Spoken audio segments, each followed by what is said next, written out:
que ce qu'il a fait m'a énervé, mais je ne vais pas faire ce que le diable me demande de faire. Il y a des fois vous sentez que non, il faut faire du mal. Mais vous avez le pouvoir de bien gérer votre âme, de gérer vos sentiments, de gérer vos émotions, de gérer vos désirs pour ne pas laisser le diable entrer. Soyez conscient de cette réalité, que chaque fois que vous vous mettez en colère, chaque fois que vous êtes peut-être dans la joie, si vous ne faites pas attention, le diable n'est pas loin. Il est toujours là prêt à entrer. Et s'il entre, il s'assoit, parfois ça devient difficile de le déloger de là où il est entré.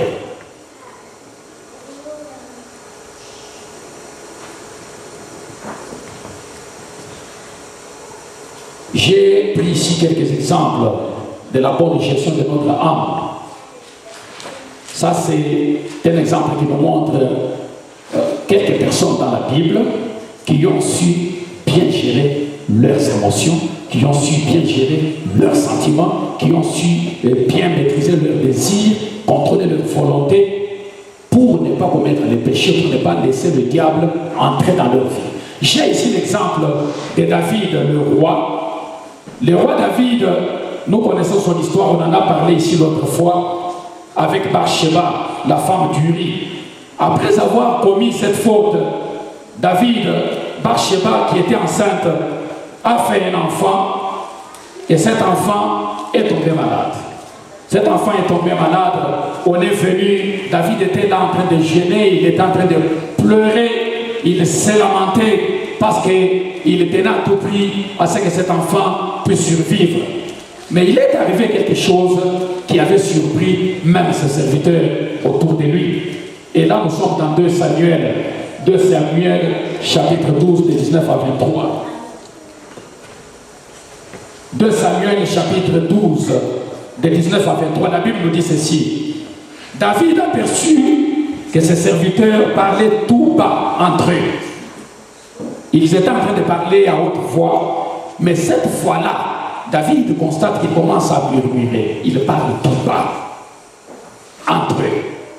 Et il comprit que l'enfant était mort. Il dit à ses serviteurs, l'enfant est-il mort?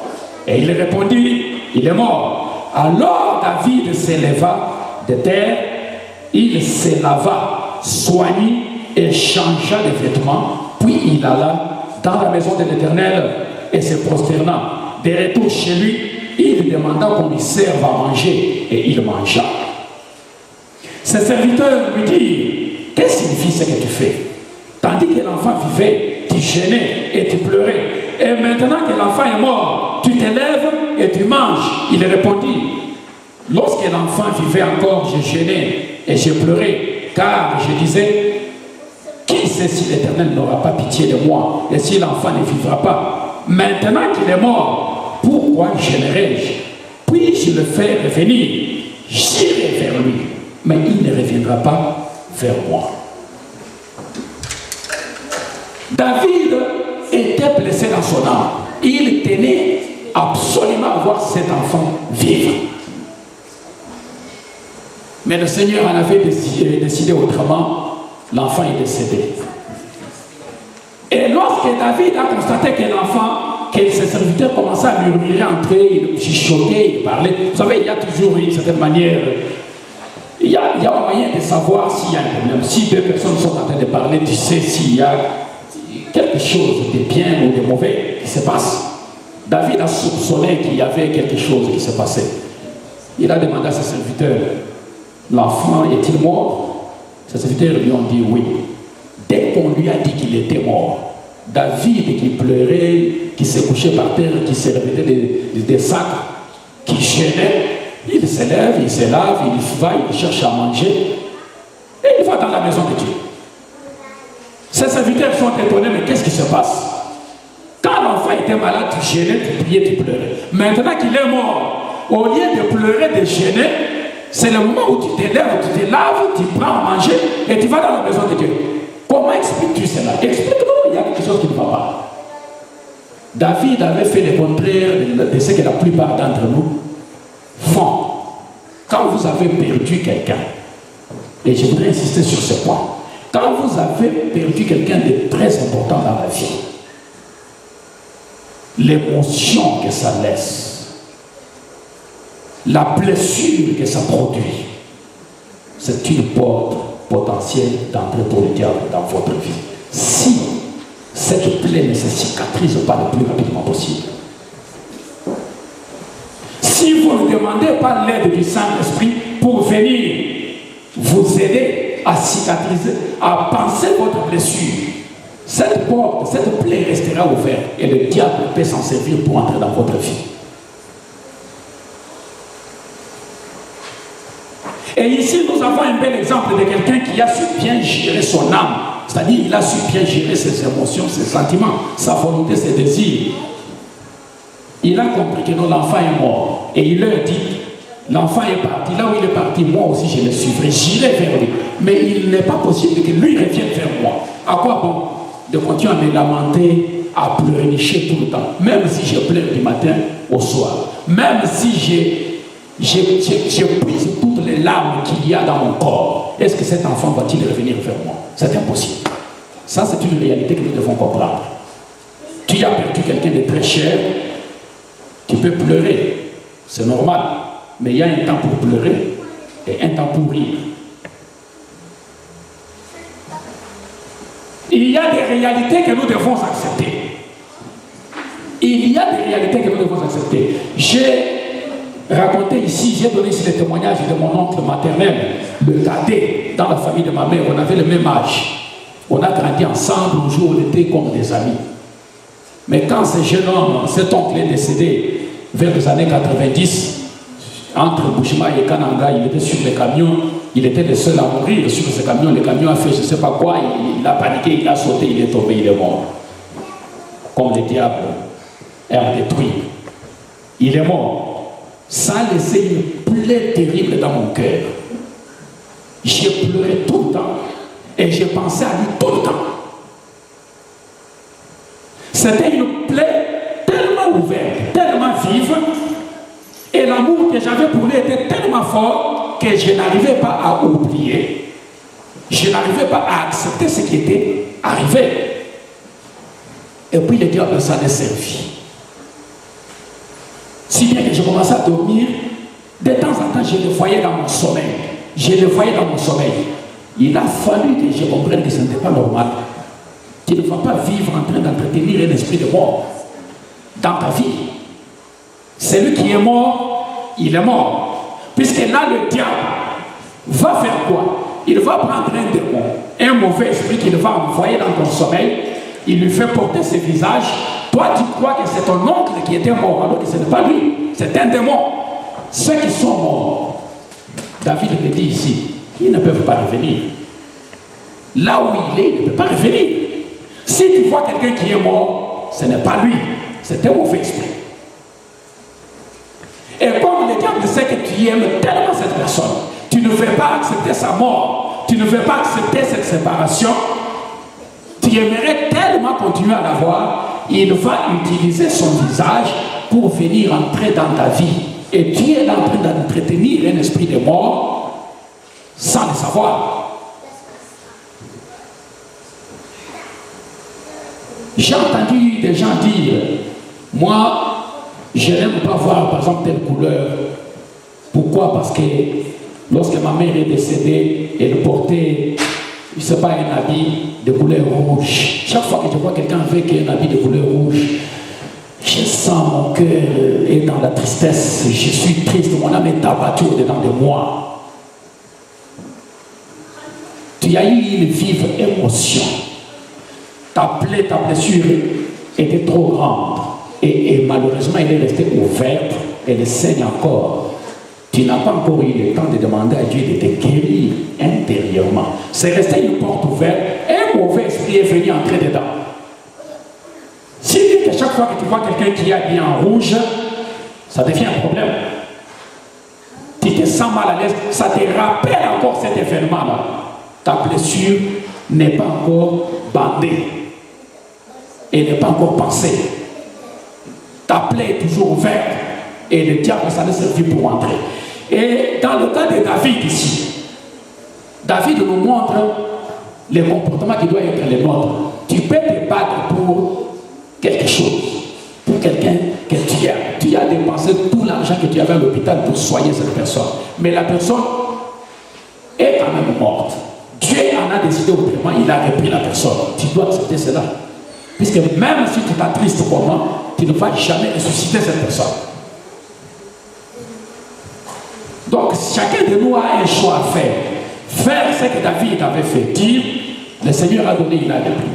Ou je voulais tellement avoir cette chose, mais comme ça n'a pas marché, je l'accepte.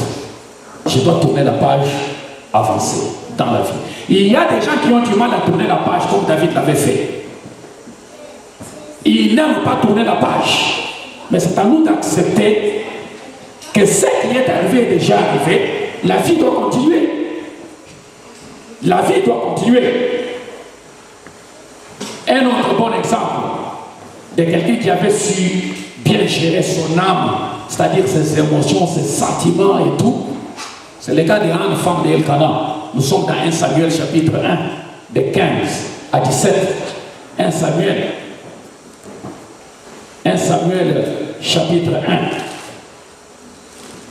Ce sont de bons exemples à suivre. Tu peux choisir de garder ta plaie en train de saigner, tout comme tu peux choisir aussi de la guérir, de demander à Jésus de te guérir et d'oublier cette histoire de tourner la page et de continuer la vie normalement au lieu de laisser le diable utiliser cette émotion que tu avais eue comme une porte d'entrée dans ta vie pour continuer à détruire ta vie, te retenir dans la captivité. Nous sommes dans 1 Samuel chapitre 1er, de 15 à 17. La Bible nous dit ceci. Anne répondit, non mon Seigneur, je suis une femme qui souffre en son cœur, et je n'ai bu ni vin, ni boisson enivrante, mais je répandais mon âme devant l'Éternel. Ne prends pas ta servante pour une femme pervertie, car c'est l'excès de ma douleur et de mon chagrin qui m'a fait parler jusqu'à présent. Écoutez bien la suite. Élie reprit la parole et dit, va en paix et que le Dieu d'Israël exauce ta prière que tu lui as adressée. Nous pouvons ajouter le verset 18. Elle dit, que ta servante trouve grâce à tes yeux. Et cette femme s'en alla, elle mangea, et son visage ne fut plus le même. Anne a passé des années et des années en train de souffrir dans son âme. Elle dit ici, j'ai répandu mon âme devant l'Éternel, parce que mon âme est blessée. Moi, je n'ai pas d'enfant. Ma rivale, chaque fois qu'elle me regarde et me dédaigne, elle m'insulte des regards. Elle est là. Chaque fois que je vais envoyer ses enfants, elle me dit, mais fais aussi tes enfants, envoie-les. Pourquoi ce sont seulement mes enfants que tu es en train d'envoyer? Toutes ces choses me blessent. Mon âme est dans la douleur, mon âme est blessée, je souffre. Je ne suis pas une femme pervertie. Ne me prends pas comme ça. Je n'ai rien bu. Quand Élie, le sacrificateur, a entendu cela, il lui dit, femme, va, que l'Éternel Dieu exauce la prière que tu lui as dit.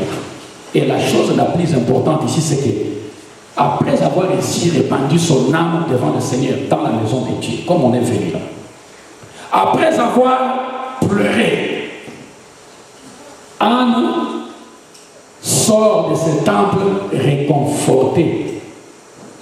La Bible nous dit qu'elle est allée, elle qui ne mangeait pas, qu'on suppliait. Quand vous lisez au début, un peu plus haut, son mari l'a supplié pour manger, il ne voulait pas manger.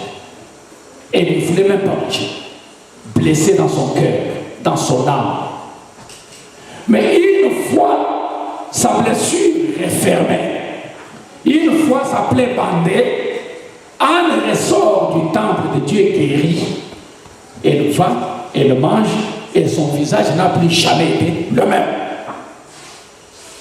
C'est un bon exemple de la gestion positive de nos sentiments, de nos émotions. Anne s'est dit, je ne vais pas continuer à vivre dans la douleur, dans l'amertume. Qu'elle continue à parler, qu'elle continue à se moquer de moi, qu'elle continue à raconter aux gens que moi je suis stérile, je ne fais pas des enfants. Je ne fais pas d'enfants. Ça, c'est son problème. Mais ce que je sais, c'est que je viens de répandre mon âme devant le Seigneur. Il a guéri mon âme, il a guéri ma plaie. Je ne suis plus jamais la même femme.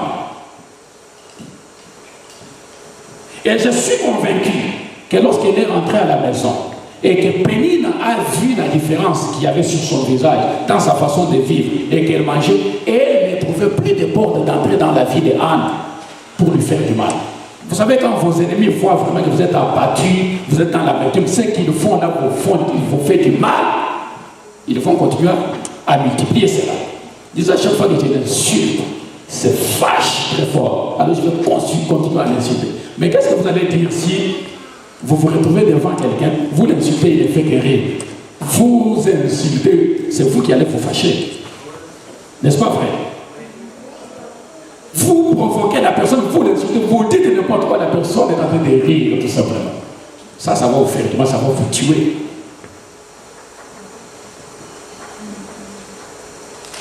Ils n'auront plus l'occasion d'entrer dans votre vie s'ils remarquent qu'il y a un changement. Vous êtes fort. Parce que toute blessure intérieure, comme je le disais, est une porte ouverte pour le diable dans nos vies. Et Anne avait compris cela.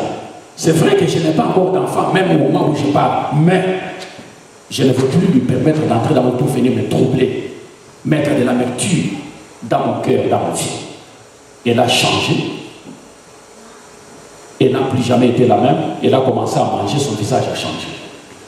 Ça, c'est une bonne gestion de nos émotions, de nos sentiments, de notre âme. De bons exemples à suivre. Mais par contre, il y a des gens. J'ai pris aussi l'exemple d'Ésaü face à Jacob. Ésaü, vous savez son histoire avec son jeune frère Jacob. Jacob, selon Ésaü, avait volé sa bénédiction. Il s'est enfui pour aller se cacher chez son oncle Laban pendant 21 ans. Au bout de 21 ans, Jacob est rentré. Mais quand il est rentré, il avait peur. Il avait peur. Pour quelle raison? Parce qu'avant de partir, Ésaü les cherchait pour les tuer, lui faire du mal. Ce n'était pas pour plaisanter, c'était pour les tuer. S'il l'avait lu en ce moment-là, il l'aurait tué. Jacob est parti avec cette peur-là. Mais à son retour, nous voyons comment il a multiplié des stratégies, mettre ses serviteurs devant, avec ses servantes, avec leurs enfants, mettre les troupeaux, mettre des femmes. Lui est derrière avec Rachel. Tout ça en se disant, je ne sais pas comment il va réagir, peut-être qu'il va me tuer. Il se souvenait toujours de la colère qu'Ésaü avait lorsqu'il fuyait, lorsqu'il partait. Mais lisons un peu la réaction d'Ésaü. Ça, c'est quelque chose qui m'a beaucoup frappé. Pour montrer qu'Ésaü, pendant toute cette période de séparation avec son frère Jacob, a eu le temps de bander sa plaie. Sa plaie a été cicatrisée, il a été guéri intérieurement. Voyons sa réaction. Nous sommes dans Genèse. Genèse chapitre 33. Voyons la réaction d'Ésaü devant Jacob. Genèse chapitre 33. Genèse chapitre 33. De 8 à 16. Qu'est-ce que la Bible nous dit? Ésaü dit, à quoi destines-tu tous ces camps que j'ai rencontrés? Et Jacob répondit, à trouver grâce aux yeux de mon Seigneur. Ésaü dit, je suis dans l'abondance, mon frère, garde ce qui est à toi. Un petit commentaire ici. L'homme que Jacob croyait qu'il allait lui faire du mal, l'appelle son frère. Es-tu prêt à faire cela? Jacob avait pris la bénédiction d'Ésaü, selon Ésaü. Ésaü cherchait à le tuer. Jacob s'est enfui, il est allé se cacher chez son oncle pendant 21 ans. Et il a vécu pendant ces 21 années-là avec la peur qu'un jour, si jamais il se retrouvait en face de son jeune frère, de son grand frère, Ésaü, il va le tuer. Mais son grand frère, Ésaü, à la surprise générale, quand il rencontre son frère Jacob, il lui demande pourquoi tu as envoyé toutes ces choses-là devant toi, puisqu'il avait envoyé des cadeaux, des présents pour essayer de les calmer. Comme ça, comme moi je suis riche, je vais lui donner ceci. Tu ne vas pas acheter le pardon par les biens de ce monde. Comme je suis riche, en lui envoyant des brebis, des moutons, toutes ces choses, quand il va les voir, il va me pardonner. Esaü lui dit, à quoi as-tu destiné toutes ces choses que je viens de rencontrer là? Il dit, c'est pour que je trouve grâce à tes yeux, aux yeux de mon Seigneur, que mon Seigneur me pardonne. Et Esaü réagit en lui disant, j'ai beaucoup aimé cette phrase. Il dit, je suis dans l'abondance, mon frère. Je n'ai pas besoin de toutes ces choses. Quand toi tu es parti là, Dieu m'a aussi beaucoup béni. Je suis riche, je suis dans l'abondance. Garde tes biens. Ça, c'est le langage d'un homme qui a déjà été guéri par l'Esprit de Dieu intérieurement. Il n'a plus de rancune, il n'a plus de haine, il ne rumine plus de vengeance pour faire du mal. Et donc, au salaire qui dans le commode,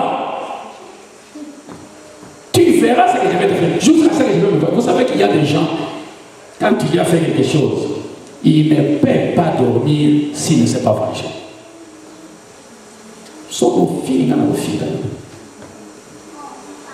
Ils sont encore dans la loi du talion qui disait hey, ils pourraient y temps pour temps. Ils oublient qu'ils sont déjà sous la grâce. Nous sommes sous la période du pardon.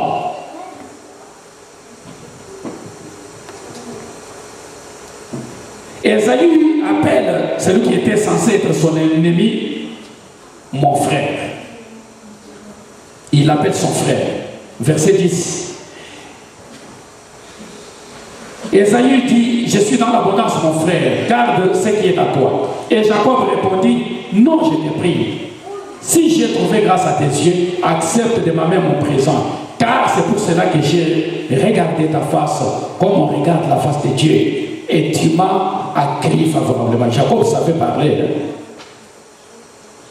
Verset 11. Accepte donc mon présent qui t'a été offert, puisque Dieu m'a comblé de grâce et que je ne manque de rien. Il insista auprès de lui et Esaü accepta. Esaü dit, partons, mettons-nous en route, j'irai devant toi. Jacob lui répondit, mon Seigneur sait que les enfants sont délicats et que j'ai des brebis et des vaches qui allaitent. Si l'on forçait leur marche, un seul jour, tous les troupeaux périraient. Que mon Seigneur prenne le devant sur son serviteur.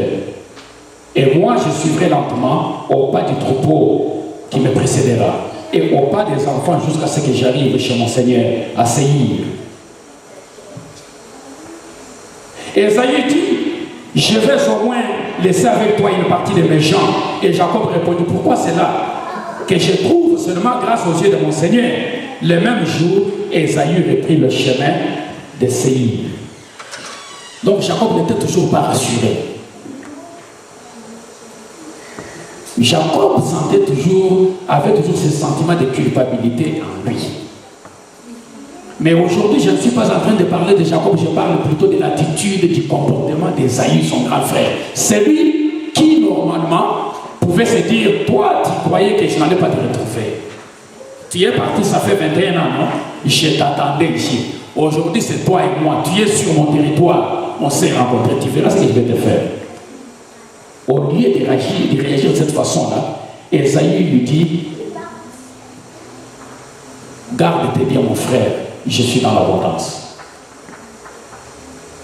Et pour rassurer Jacob, qui était en train d'insister, qui lui disait, je ne veux pas que nous puissions faire route ensemble. Il avait toujours peur peut-être qu'en route, on allait lui faire du mal. Il dit, va, prends les devants. Nous allons suivre derrière. Esaü a regardé, il a compris, son jeune frère avait peur, il est parti. Et Jacob est resté suivre derrière. Et la chose que j'aimerais souligner ici, c'est que pendant les 21 ans de séparation, c'est vrai, Esaü a eu le temps de pleurer. Sa colère a fini par s'estomper.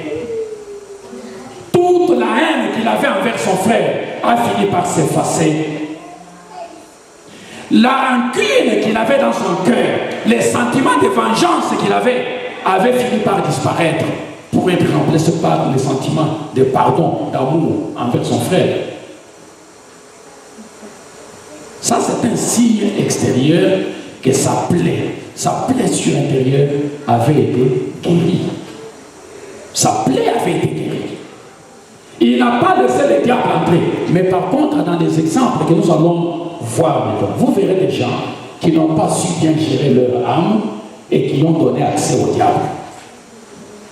Quand vous ne gérez pas bien votre âme, vous ouvrez ici la porte au diable, il entre, il cause les dégâts. Ça, ce sont des exemples que j'ai pris ici. Joab tue Abner. Joab, c'était le chef de l'armée du roi David.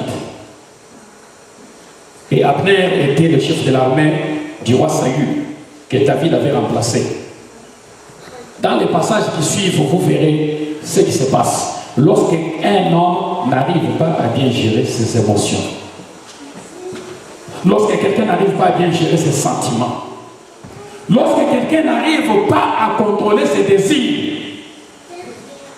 Lorsque vous ouvrez la porte au diable à travers vos émotions, vos sentiments et qu'il entre, vous verrez ce que le diable est capable de faire dans la vie des gens. On peut nous lire 2 Samuel, chapitre 2, de 17 à 24 d'abord.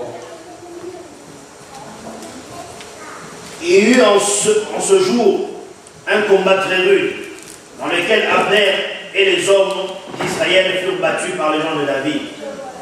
Là se trouvaient les 3 fils de Tserouja, Joab, Abishai et Azaël. Azaël avait le pied léger comme une gazelle des champs.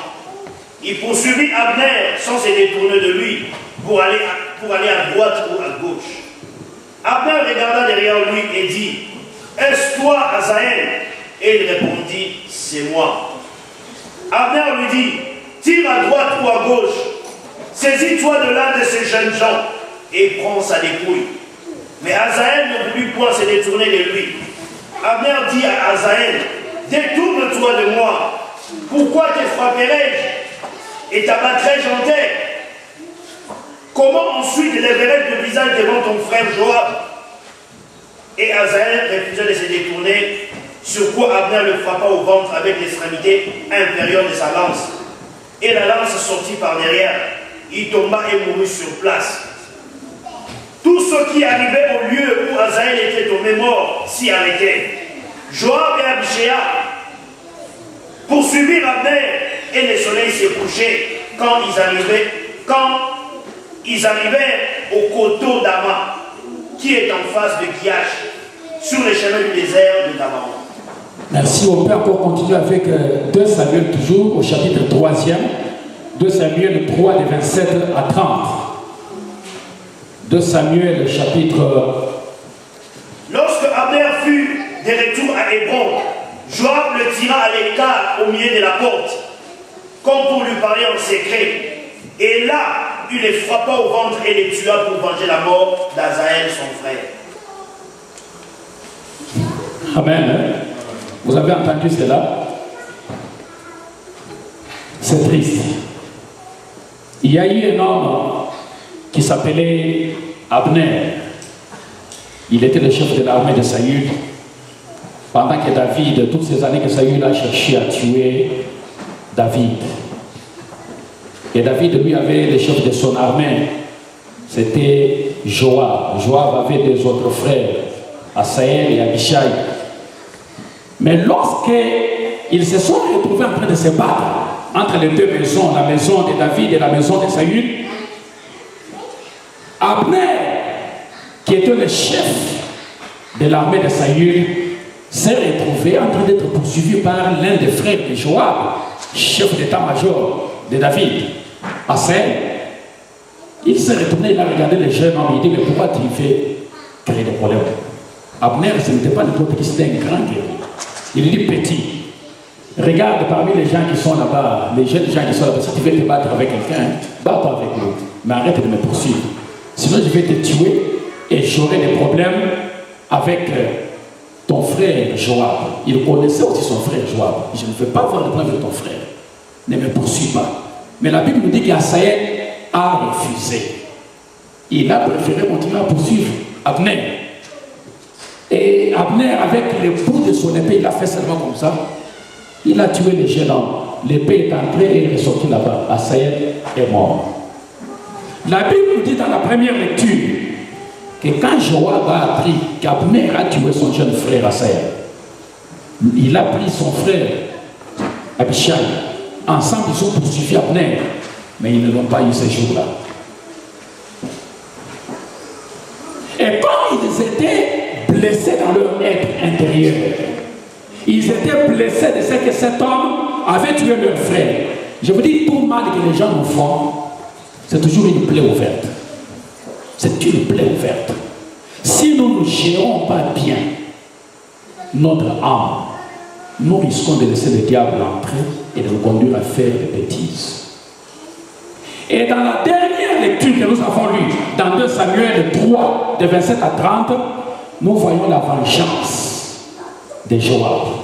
Ça a pris du temps depuis la mort d'Asaël. Mais après, quand la guerre est finie, David est devenu effectivement roi. Abner, qui était chef d'état-major de Saül, est allé maintenant se rendre auprès de David pour dire: mon chef est mort, je veux commencer à travailler avec toi. David l'a accepté, il l'a accueilli. Mais ce qu'Abner ne savait pas, c'est que, comme certains le disent, la vengeance est un plat qui se mange froid. Joab ne lui avait jamais pardonné. Joab n'avait jamais oublié ce que Abner avait fait en tuant son jeune frère Asaël. Il a gardé la rancune. Si vous êtes blessé au-dedans de vous et que vous ne gérez pas bien votre âme, si vous ne demandez pas au Saint-Esprit de guérir votre cœur et que vous gardez cela dans votre cœur, vous avez ouvert grandement la porte au diable qui va entrer, s'asseoir dans cette plaie et commencer à agir. C'est ce que nous voyons ici. Il s'est passé un temps. Abner est allé, il était dans la cour du roi, il était content, que moi maintenant ça va, on s'est réconcilié. Il croyait que Joab avait oublié cela. Or, Joab avait gardé